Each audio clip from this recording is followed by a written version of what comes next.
Welcome to Asmat kids TV. Hi చిన్నారులు. ఒక పెద్ద అడవిలో ఒక గర్వంగా ఉండే ఏనుగు మరొక చిన్న చీమ ఉండేవి.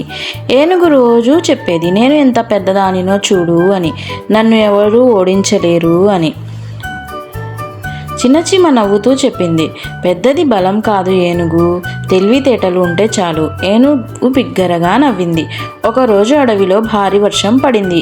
ఏనుగు మట్టి లోపల ఇరుక్కుపోయింది. ఎంత ప్రయత్నించినా బయటకు రాలేకపోయింది. అప్పుడు చిన్న చీమ వెంటనే తన స్నేహితుల్ని పిలిచింది. అందరూ కలిసి ఏనుగుకి సహాయం చేశారు. చివరికి ఏనుగు బయటపడింది. ఏనుగు వినమ్రంగా అన్నది, నన్ను క్షమించు చీమ, పెద్దది కాదు, తెలివి మరియు సహాయం చేసే మనసే నిజమైన బలం అని. చిన్నారులు ఎవరిని తక్కువగా చూడకూడదు. ప్రతి ఒక్కరిలో ఒక ప్రత్యేకత ఉంటుంది.